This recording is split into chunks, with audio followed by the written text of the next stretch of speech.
Hey guys, it's Darius at Restoration and Vintage Moto. Wanted to give you guys a little update on one of the bikes I'm going to be doing some updates on, the KTM 440. So I haven't really featured this bike, and I'm going to be spending some time actually working through some things with her. I wanted to show you guys it's nothing major. This bike is one I've had for a number of years. Really great bike.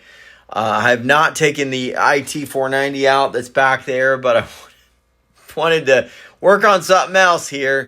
We're going to be doing some fun updates this 95 440. I got some really cool ODI purple grips. I've also got here some of these well, they're not factory. These are Andre Horvath has done a really great job at KTM Classicer, and I believe worked with one of the manufacturers to recreate these. These are the purple fork guards that actually went on mostly the 96s. These 95s didn't necessarily come with them. That I think they actually had like a fork boot. But we're putting it on this bike, and I'll show you guys kind of a different view here. This color is going to be amazing. And I've got a few other things I want to show you. So I'm going to flip the camera around, but we're going to be chronicling a little bit of this. This will be another bike that we're going to take out. She really hasn't gotten much love. The story on this bike, this is a 1995 KTM 440. Let me flip the camera around, and I'll kind of share a little more about it. So this is a 1995 KTM 440, and this bike I got back in the old KTM Talk days. We had a KTM 550 440 group, and it was basically the oldies but goodies group. And we would kind of document all the stuff we were doing on our big bore KTMs and stuff. And one day somebody just posted like a bike they had for sale. I was like, yeah, I'm selling this 440 for $800. Anybody want it? And I was like, oh, hell yeah. So I PM'd the guy, and I got it for $800. And I remember the shipping was probably like maybe $100. It was really cheap. I'm just going to say the shipping was not expensive at all.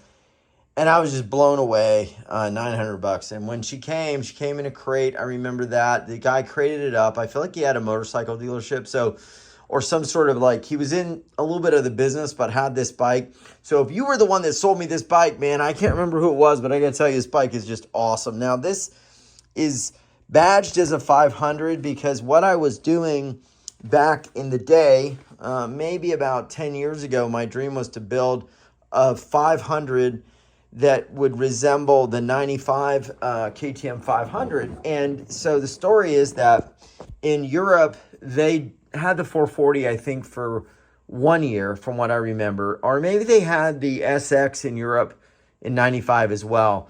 But they did have a 500 in 1995. And that bike was just one that I dreamed about kind of building and having and, riding. But to build that bike, I had to swap the motor out of this 89 that looks like a 91. Are you confused yet? Well, anyway, the second one here, I had to take the motor out of that and put that in here because I only had one 500 motor. I mean, what a bum I am, right? I should have five just laying around on a rack somewhere. And then I took the 440 motor and I put it in that 500, which was that one. And I felt like, it just didn't feel right. I never even got to ride it. So I ended up swapping the motors back. And so this bike needs to go back to being a 440, at least in name. And so it does have a 440 motor in it. But I want to basically set these decals and shrouds aside. I've never liked this color very much. I feel like it looks good on camera, but it's just very much of like a fluorescence. It just doesn't look good. Whereas these, I know the camera, it looks pretty good, but I'm telling you, in the sun, it looks just crazy, and they fade, they get brown. So I've got these from Todd Tarver.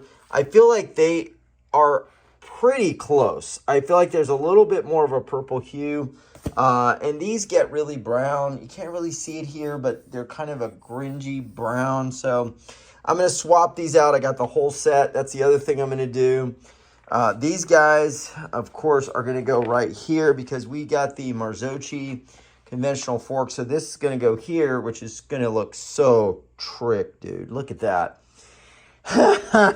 Just gives you chills. Plus that. And then I've got some purple bars. And this is the kit from Todd Tarver. So If you guys want this, KTM of North Texas, they're in Plano. You got to reach out to them, KTM of North Texas. Now, these 440 decals I have, I'm going to run these, but they also have their own 440 decals. But they have the decals for the Marzocchi forks, which, see, mine look okay, but they're in different pieces. I'm not sure why it was done like that. And they're also kind of dulled out. They've got all the decals that would go on the bike. And even if you have, one of the versions like a 125, I think that came with not conventional, the upside down forks, which were now the conventional ones. These were unconventional because KTM was one of the few folks going back now to standard forks in that year. So anyway, they've got the whole kit. It's pretty awesome. So we're going to be putting that on the 440. I'm also probably going to go in, and this pipe I got from Cherokee, who's a KTM Talk group member that passed away. Really cool guy. Hopefully some of the folks that watch this remember that. We had a really tight-knit group over there at ktmtalk.com. And anyways, so this pipe is amazing, but you can see it's got some what look like little cracks, and I think this is a crack on the clear coat. And so what you're seeing there, that brown, is rust that's actually getting through the crack. So I'm not going to touch the welds because they're just gorgeous, but I'm probably going to take the paint off this pipe, get it down, and maybe in the section where the weld didn't touch, I might just try to brighten it up, but I might not. I might just leave it alone. And then I'll re-clear coat it. And then I'll just do some touch up, some of my magic on this bike. I've got a custom KTM pad cover that's coming.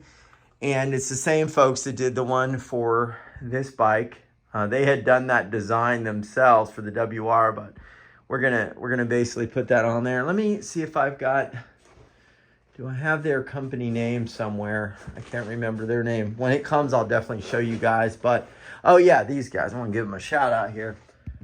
Custom Bar Pads. They're on Etsy. Okay, go check them out. And they also have a website, custombarpads.com, I think it is. So you got to go check them out. Custombarpads.com. Yeah. Anyway, go check them out. They're pretty cool. So they're going to make me one that's got the KTM logo on it. So yeah, we're going to give this bike a little love. We're going to freshen her up. We're going to get her back to 440, and she's going to look awesome, and I'll kind of chronicle some of that. And then that should move us into November, and then we can take some of the bikes out and test them out and see how they do. And a little update, I've got the YZ490 cylinder that is coming back from Noel at Accurate Cylinder and Sleeve, and we're going to, of course, run this bike first the way it is, and then we may go in and switch the cylinder for the YZ cylinder versus the IT cylinder and see how that runs.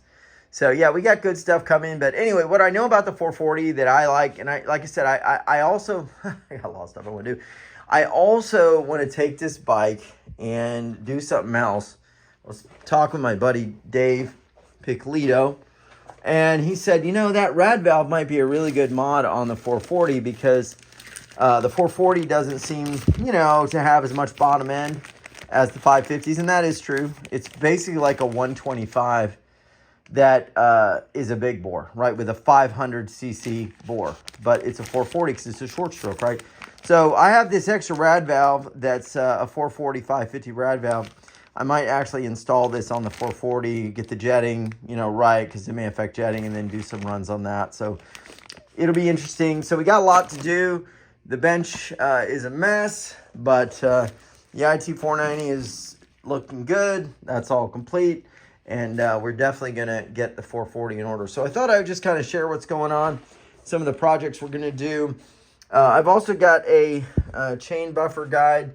I'll show you that when it comes in from Ken Anderson, who's a great guy on Facebook that remakes these. So this right here obviously is broken, so I've got one coming. He's even sent me a purple one. So for some of these parts, there's some really great guys that do work on these, and so we're gonna chronicle this, get this bike going, and of course show you guys kind of what it's like to ride the beast, man, the KTM 440, which some people think is just one of the fastest bikes around up the dunes. We got to ask Tom Nelson about that, but when these guys get into the top end, this is a 60 horsepower bike. It's not a faint of heart bike. It is just a monster. Now, it does not have the same amount of power as the 550 or the 500. I prefer the 500 motor because it really does kind of everything that the 550 does, in my opinion, and everything the 440 does, but just kind of does it more balanced in the middle, right? And I've talked about this.